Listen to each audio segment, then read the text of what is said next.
everybody, this is Bug-Ass Reviews, and today I'm going to be doing a review on McFarlane Toys Spawn with his Throne Deluxe set.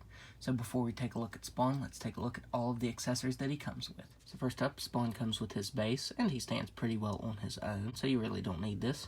Up next, he comes with half of a cape, and the reason for this is so that he'll sit on his throne nicely. If it was a full cape, he definitely wouldn't have been able to sit on it properly. But this looks really nice, and honestly, I think it kind of looks cool just like that.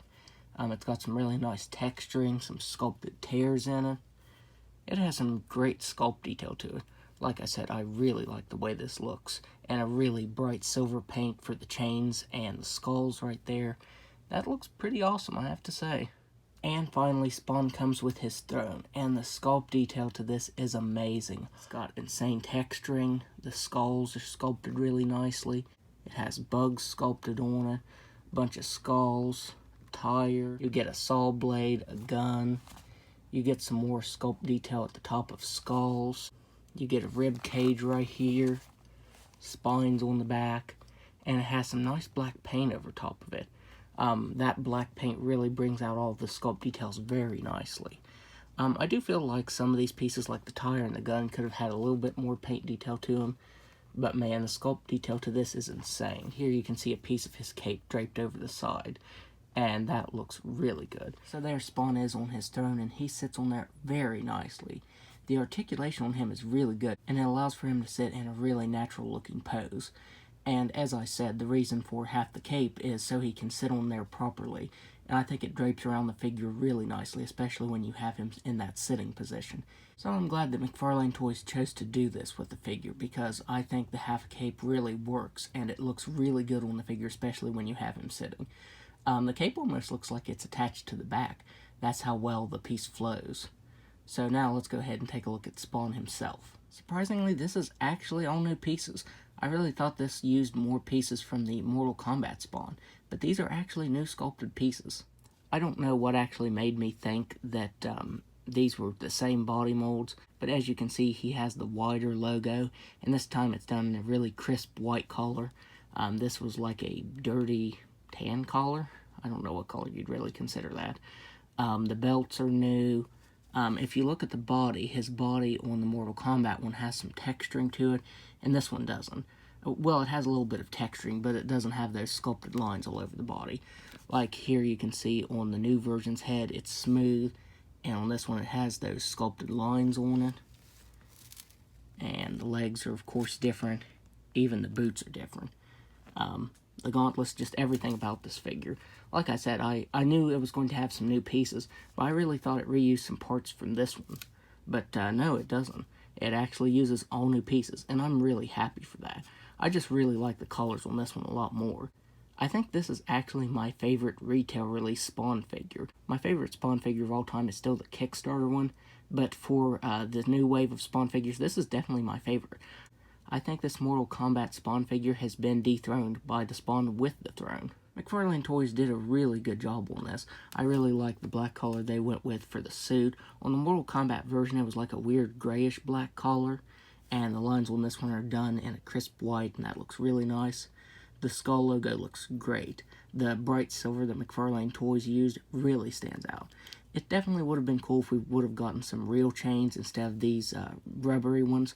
But it doesn't really bother me because, as I said, they are rubbery, so they don't hinder his articulation when he's sitting at the throne at all. The spikes on the figure are sculpted really nicely, and they're painted in that nice bright silver color. All of the spikes look very nice. Here you can see the pouches on the left leg. It would have been nice if the buttons would have been painted on. They are painted gold on the Mortal Kombat Spawn figure, but they aren't painted on this one. His big right boot is sculpted really nicely, and the spikes are done in that really, really nice bright silver color. So now let's go ahead and take a look at Spawn's articulation. I did take the cape off to do the articulation portion. So he has a ball-jointed head that can look up just a little bit. He can look down all the way. He can move his head side to side. He has ball-jointed shoulders that can move all the way out. He has very nice butterfly joints. They move very smoothly. He has swivel at the bicep, double-jointed elbows that can bend in all the way, ball-jointed wrists that can move up and down and spin all the way around. Even with this gauntlet right here, it doesn't hinder his articulation. He has a ball-jointed waist and diaphragm that can move back all the way. He can actually crunch forward a pretty good amount too. He can also move side to side up here and down here at the waist joint. Those joints are done really nicely. He can do a complete split. He can kick forward all the way. He can kick back all the way. He has a very nice thigh swivel. He has double jointed knees that can bend back that far. He has ball jointed ankles. They can move up and down and spin all the way around. And he has toe articulation that can move up all the way. So before we do size comparisons, I wanted to see what some accessories would look like in his hands. So I'm going to try a few of those. So first up, here he is with the Mortal Kombat Spawn sword. Here he is with the Mortal Kombat axe that came with one of the different Spawn figures. And this looks really, really good. I might actually leave Spawn like this, because I think this is how he looked in Soul Calibur. And yeah, I really dig how that looks with that weapon. I think that looks really awesome on him. And for the final weapon I brought out, here he is with She-Spawn's gun. And he looks really awesome holding this. So yeah, other weapons from different McFarlane toys work with this, especially the Mortal Kombat Spawns. But I'll probably leave him displayed with that axe, because without the cape and holding the axe, he looks really, really awesome. So now we can do some size comparisons. So first up, here he is next to the Mortal Kombat Spawn figure. Here he is next to the Kickstarter Spawn figure. Here he is next to the Target exclusive Gunslinger Spawn. I couldn't get him to stand, so I just leaned him against the throne back there. And finally, there he is next to She-Spawn. She has heels, so I'm not even going to attempt to get her to stand properly. So overall, I would highly, highly recommend picking this Spawn setup, because this is easily my new favorite Spawn figure. He is really awesome. I was never able to pick up the original version that came with the throne, but I am definitely happy to have this version. Honestly, I probably won't even use him on the throne. I'll probably leave him with the cape off and with that axe, because he looks really awesome like that. So he can also double as a Soul Calibur version too. So yeah, definitely don't miss out on this. Definitely pick this figure up. So that's my review. If you like this review, be sure to hit the like button and subscribe to my channel. Thanks for watching.